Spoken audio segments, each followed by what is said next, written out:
can't buy very well. They can barely see. I can't even see the cameras. But yeah, quick pencil out. All right, yesterday we started working with periodic functions, the idea of trigonometric functions. Nice, it's already Wednesday. Let's ease into the week here. It's sort of nice. How'd you guys do last night? What? How'd you guys do last night? We won by 22. What? Northwestern. It probably should have been. We should have won by like 42. They probably hit like 60% in the second half. Yeah. Here. So you didn't have to drive in the bus on the way out there in the cold. Yeah. They took out a light in the ceiling.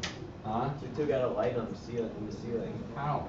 They were trying to run a play, and then like it was a full court one. They threw it and just took out the light. Did he actually take out the light? Yeah. Because the light was turned off. I know. Yeah. I didn't know if that's what it's from though. All right, yesterday we talked about periodic functions. When you talk about periodic functions, yeah, but your y values will repeat over a certain domain. That domain, once again, is your x values or your theta values. We talked about sine, cosine, tangent.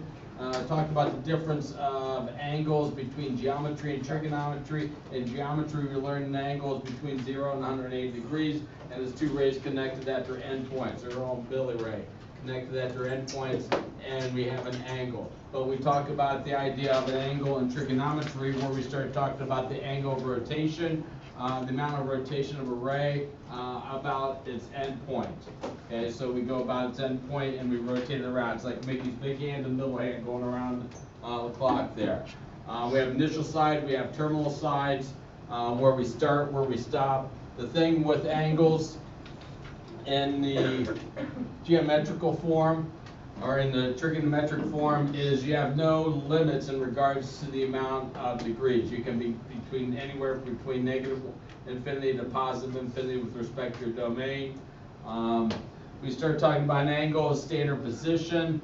Vertex of the angle is at the origin. Initial side of the angle is on the positive x-axis. Clockwise rotation is negative. Counterclockwise is positive.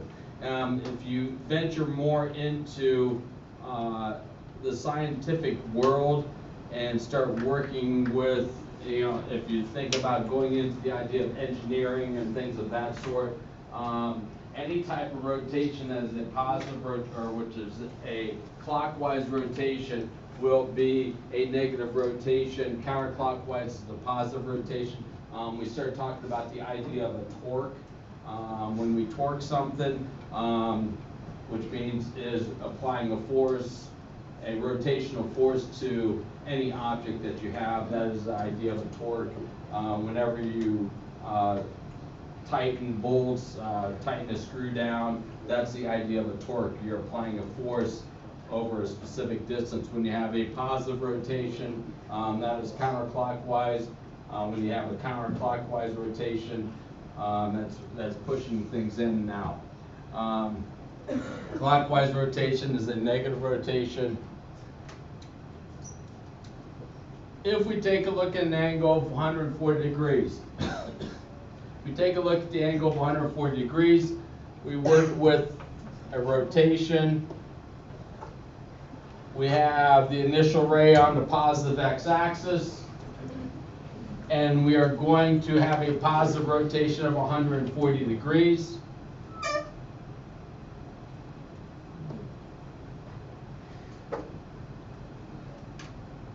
So we can clone this. We have the positive x-axis that we start out at, and if we're going to rotate a positive 140 degrees, we're going to go counterclockwise to that. So we are going to move Mickey's big hand counterclockwise 90 degrees. This would be 180. That would put us into quadrant number 2. That would be an angle of 140 degrees. As in trigonometry class, when you're in trig class, things don't have to be anatomically correct here. Okay, the ACT, the pictures may not be drawn to scale. That's the same thing here.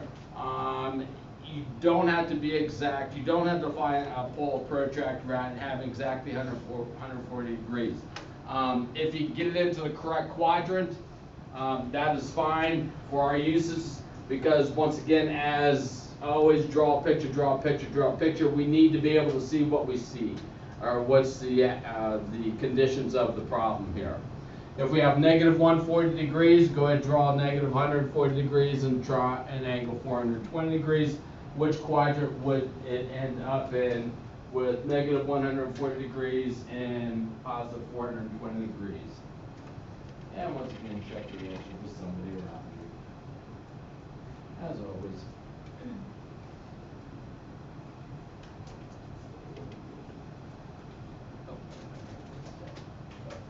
You don't need to.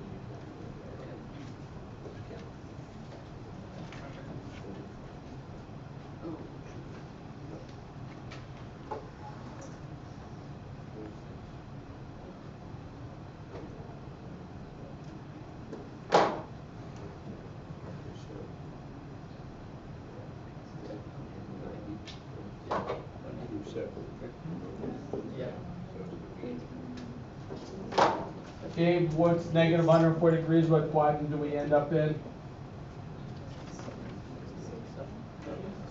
Okay. It's Which 3. quadrant? Quadrant number 3. Where we'll be rotating clockwise. This would be negative 90 degrees here, so we'd be into quadrant number 2. So we'd have theta is equal to negative 140 here. 420 degrees, where would we have a 420? Quadrant number 1 again. So we will be spinning, starting here, spinning 360 degrees. This would be 450 degrees, so we would have in quadrant number 1. So we would have a spin of 420 degrees. We go one whole rotation and then end up back into quadrant number 1. Reference angle. When we talk about a reference angle,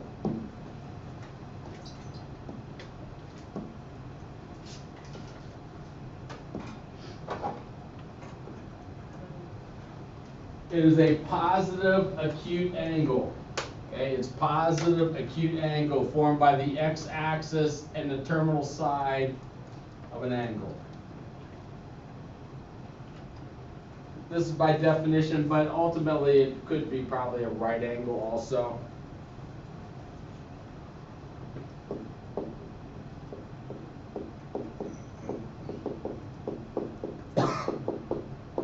Could be a right angle. If it ends up being on a positive or negative y-axis with your terminal side, we have a positive acute, or it could be possibly a right angle, formed by the x-axis and the terminal side of an angle. And we will symbolize that with theta with a subscript r.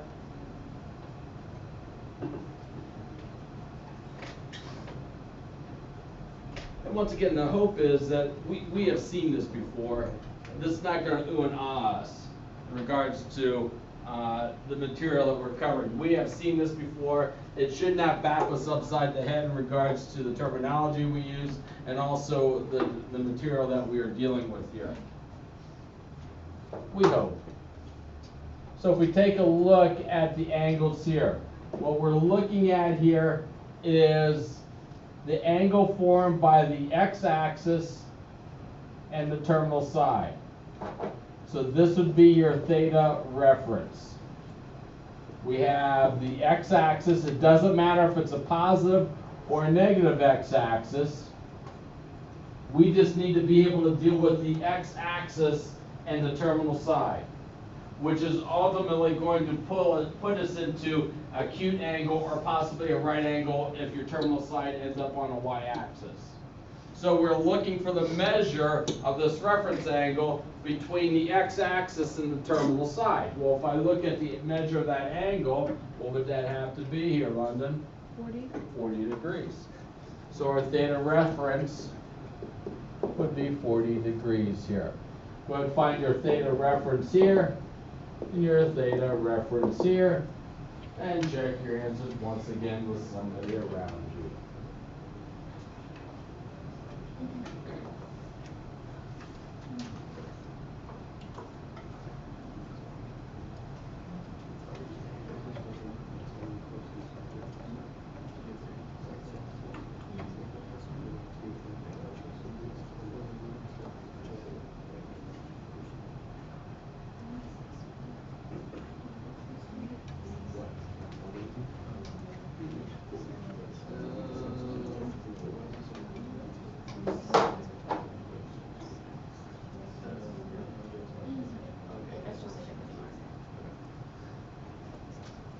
Maddie, what do you have for the second one? 40. I'm sorry, what? 40. 40 degrees. Okay, this is a 40 degrees still. Okay, because once again, we're looking at the terminal side and the x-axis. Key thing to look at, once again, mathematically, you can always go back to definitions. You can always go back to definitions to be able to determine a solution to a problem. Well, the definition of a reference angle, it has to be positive. So even though we are rotating a negative 140 here, and a common mistake is saying, well, that's 40 degrees here, but we're going in this direction to throw a negative with that, which would be incorrect. We need to be positive, we need to be acute, or possibly, once again, a right angle there if we have a terminal side on the x-axis. So it's still positive 140 degrees. If we look at third one here, theta is equal to 420. Brandon, what would we have with 420? 60 degrees. Where we would rotate all the way around here, that would be 360 degrees. Then we would have to go another 60 degrees to get to our terminal side from the x-axis. So we have the value of 60 degrees. Before the high usage of calculators to be able to work with trigonometric functions and deal with measures, with calculators we utilize a lot of decimals in regards to partial fractions. Before we had our calculators, before we had this usage of the calculator, we would have to sit there and worry about partial fractions with using the idea of minutes and seconds. Okay. With the usage of calculators, we don't typically go to minutes and seconds anymore, but it's still a usable feature in regards to measuring of degrees. When we talk about a degree you can relate to the idea of an hour. A degree is equal to 60 minutes, just like an hour is equal to 60 minutes. And how we symbolize the 60 minutes is we put a 1 hash in there. We put a 1 hash in there, and that will signify your 60 minutes. So 1 degree is equal to 60 minutes here. And just like on a clock, 1 minute is going to equal 60 seconds. And we symbolize 60 seconds with a double hash up there. And this is how we dealt with partial fractions. Bless you. Squared.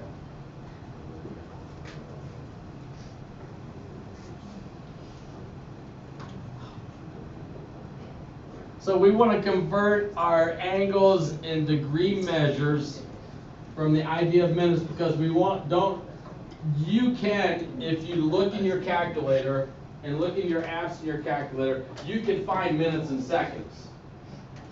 But to me, that is a process that is too time consuming. So what we want to be able to do is we want to be able to come up with ways of taking our degrees and minutes and seconds and convert them into a decimal equivalent. Well, 41 minutes is a part of a degree. So we have our 27 degrees here, but the question is, how do I convert the 41 minutes into a decimal?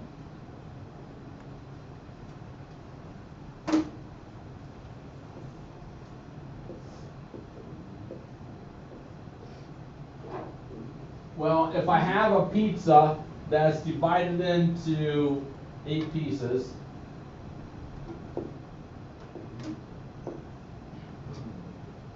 and I ate 3 of those pieces of pizza, it's leftover from last night, okay? What decimal equivalent would we have to the amount of pizza that we ate? What would be the decimal equivalent? Well, what would be the fractional equivalent to the amount of pizza we ate? Isaac, what would be the fractional equivalent? 3 over 8. 3 over 8. And the question is, Well, I have 3 over 8. This is how much we have. This is the part, and we have an entire 8 pieces here. What can we do to convert this into a decimal? How can I convert a fraction into a decimal? What can we do, McLean? 41 divided by 60. Or like, are you talking about that one? This one up here. Like, divide 3 by 8. Yeah, 3 divided by 8, and we can come up with a decimal equivalent. Well, this 41 is a part of an entire. The entire degree is 60 minutes. We have 41 minutes of the entire 61 minutes. Just like we ate 3 pieces of pizza out of the entire 8. So to convert our 41 minutes into a decimal equivalent, what do we have to do, Judah? Divide 41 by 60. Now, to deal with the total conversion here, we still have an entire 27 minutes. But we have a partial of 41 minutes divided by our entire 60. So within our calculator, we can clickety-clack into our calculator the idea of 27 plus 41 divided by 60.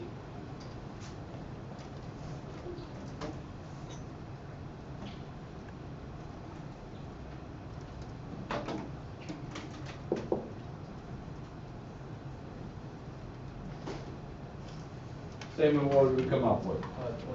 27.68. 27.68. All right. Well, what would happen if we have minutes and seconds? Well, we just dealt with the minutes, 21 minutes, so we can maintain that idea. But the question is, how do I deal with that 18? Well, how do I convert 18 seconds into a degree? Well, the question that we have to ask ourselves is, how many seconds do we have in a degree? Because if I had minutes there, I could divide by 60. Because there's 60 minutes in a degree. But how many seconds would be in a degree? Libby, how many seconds do we have in a degree? How many seconds do we have in an hour? 360. Ooh, close. Wait, 3,600. 3,600. So we can take this and divide by 3,600. Because there's 3,600 seconds in an hour. So we're dividing basically by 60 twice. So we divide by 60. And if we divide by 60, that will take us from seconds to minutes. But to take the minutes to degrees or hours, we'd have to divide by another 60 here. So we are dividing by the 60 twice to take us from seconds to minutes, and then minutes into degrees or minutes into hours. So we can divide by 3,600. So we have 57 plus 21 divided by 60 plus 18 divided by 3,600. And you can clickety-clack that in as is. You don't have to do pieces parts here. Okay, you don't have to do pieces part. You do one little thing, and then do one little thing, and then write that little thing down, and then add the things together. You don't have to do that. Your calculator is smart enough. It can handle 57 plus 21 divided by 60 plus 18 divided by 3,600. Connor, what did you come up with? 57.36. 57.36. Yes, no, maybe so? All right. Well, let's take it and put it in the opposite direction. What if I have, in a decimal, I want to convert this back into minutes and seconds? Well, to convert from minutes to seconds into degrees in a decimal, I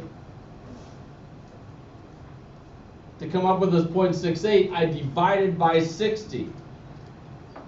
So to take a decimal and convert it back into minutes, what do you think we should do? Multiply.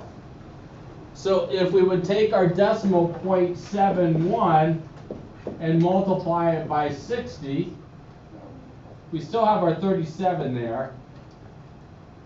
That's our 37 degrees. But if I take my 0.71 and multiply by 60 and clicky-clack that into the calculator,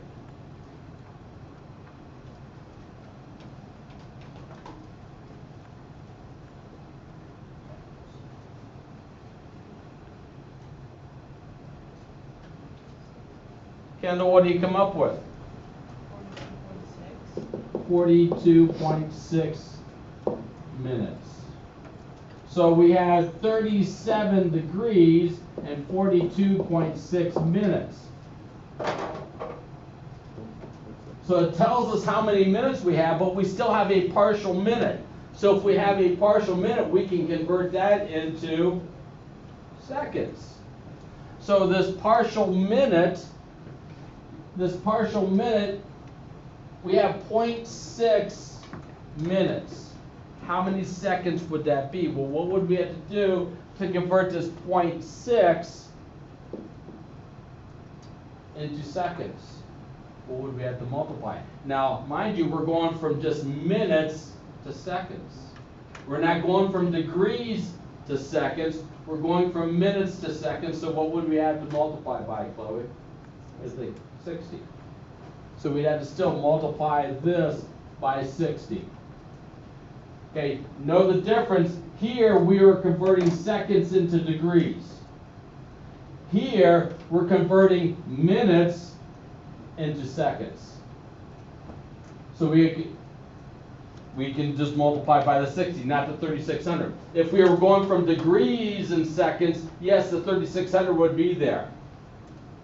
But since we're not going from degrees to seconds, we're going from minutes to seconds, we can multiply by 60. Well, if I multiply them together, Chloe, what do you come up with? 36. So we have 36 here. So to convert this, what we have is we have 37 degrees, we have 42 minutes, and we have 36 seconds.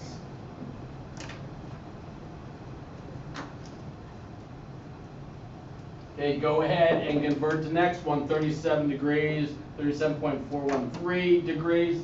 Convert that into minutes and seconds, and compare your answer with somebody around you.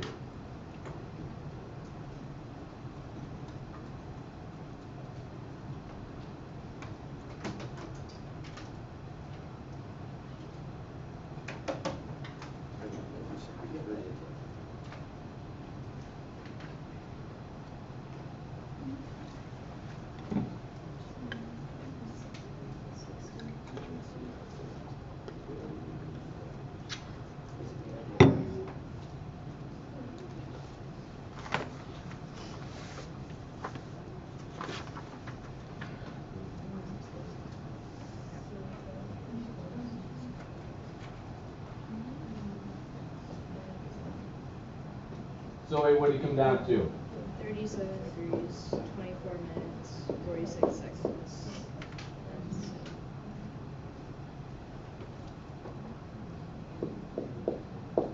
Is that exactly 46 seconds? 46 point what? 46.8. 0.8. So this here, we still leave the decimal there. We don't want to leave it without the decimal there because we want to do an exact conversion. Because, and you think, we're not going to take this into a millisecond or anything of that sort. We're going to leave it as a partial 46.8 seconds. And that's okay to leave it in that form.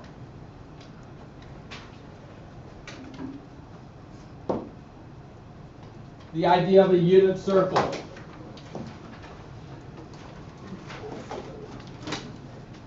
A unit circle is a circle with a radius of 1 unit. Now that 1 unit can be 1 inch, 1 mile, 1 yard, 1 centimeter. It's just 1 unit. That is the idea of a unit circle. The circumference of a unit circle, or the circumference of a circle, is the distance around the circle. Okay? It's the perimeter of a circle. That's your circumference. Anybody remember how we calculate the circumference of a circle? The distance around a circle. The circumference of a circle.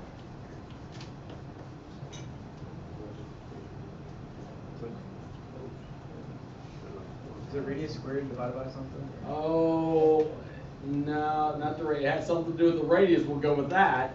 But it's not radius squared. When you deal with the radius squared, you're squaring your units. When you square your units, then you start talking about area. What's the other one?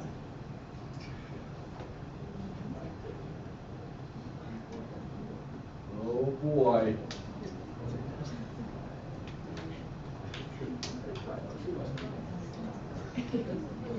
We have now entered in the twilight zone.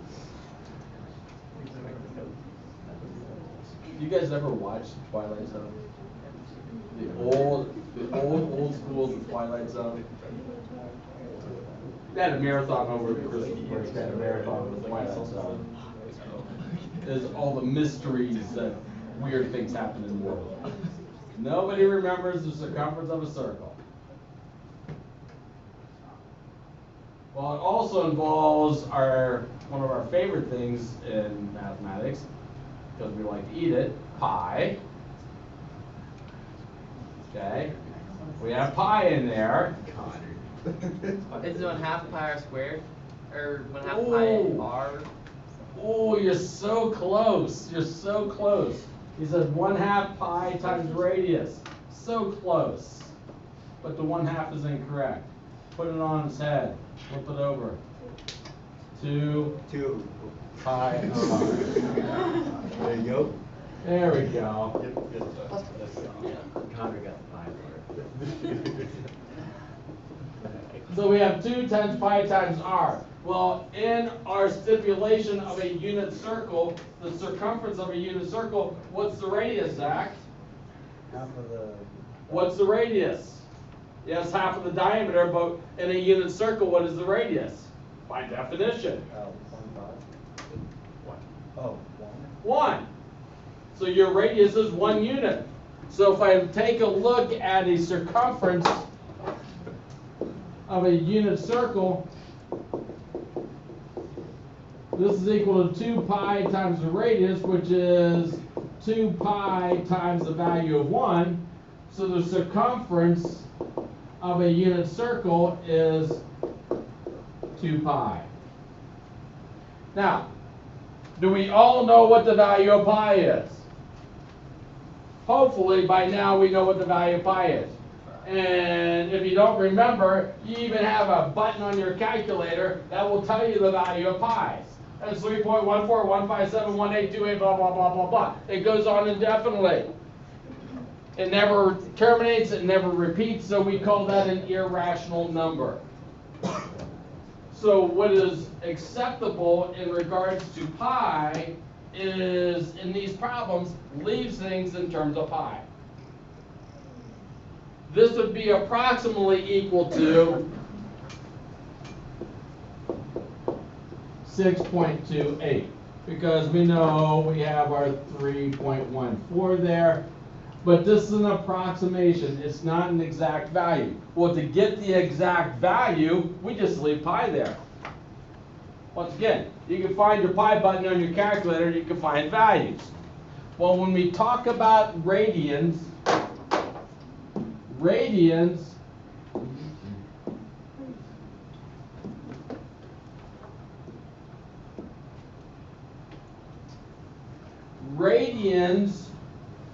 is a unit of measure that we use for angles.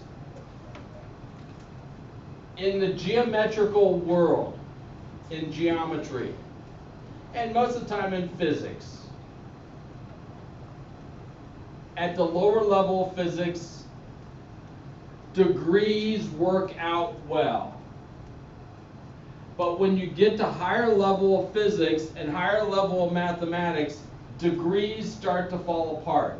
So we have to have some other method of madness to measure an angle. And that measure of madness is the idea of a radian. Radian is the arc length on a unit circle for a specific central angle. It's a portion of the circle in the interior of the central angle. So we're talking about radians is an arc length. Okay, now when you're talking about an arc length, an arc is a curved segment, if you want to think of it that way, a curved segment on a circle. We have the idea of a central angle here. Central angle takes us back into geometry, once again by definition. By definition, we go back to geometry, a central angle.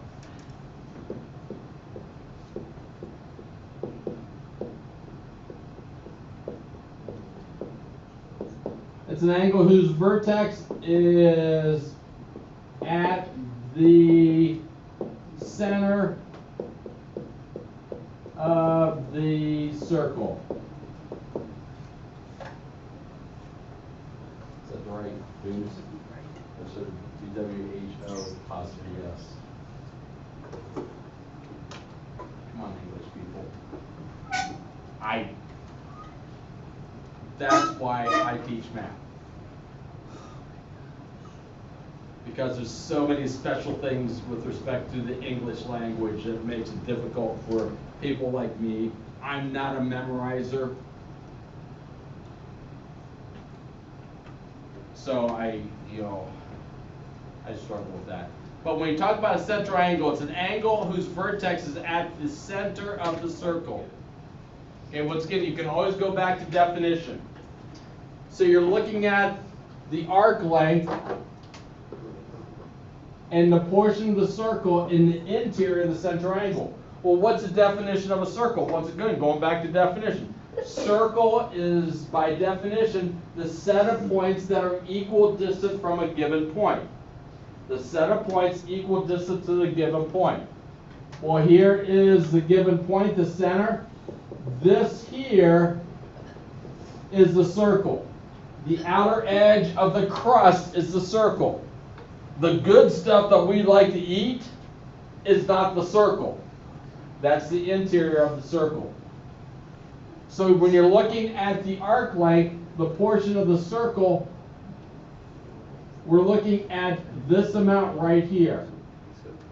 That is your arc length. That's the exterior of the circle, or the outer edge of the pizza crust. That's by definition. So we're looking at the radians is the amount of points, or the amount of distance that we are on the unit circle in the interior of a central angle. We will stop there today. We will stop there today. The worksheet that I'm giving you, the worksheet I will be giving you, you can do the back side here. Okay? Once we get through tomorrow, you'll be able to do the front side of this with respect to radians. But you'll be able to do the back side of the worksheet. This will be a 2-day process in regards to the material. Once again, the hope is there is some familiarity to what we have talked about here. And this is not going to ooh and ah you and bap you upside the head with a baseball bat.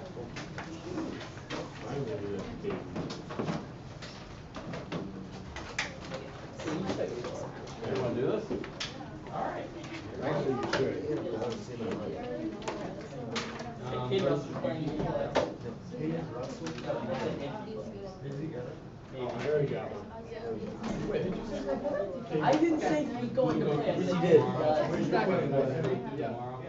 I'll be like shooting some fly balls. Yeah, you're not coach student anymore though. I'll be catching them off my Yeah. shoulder. I forgot you guys were all there. Yeah, I'll be catching them off my shoulder. No, Later. no, That's what I'm losing Jordan.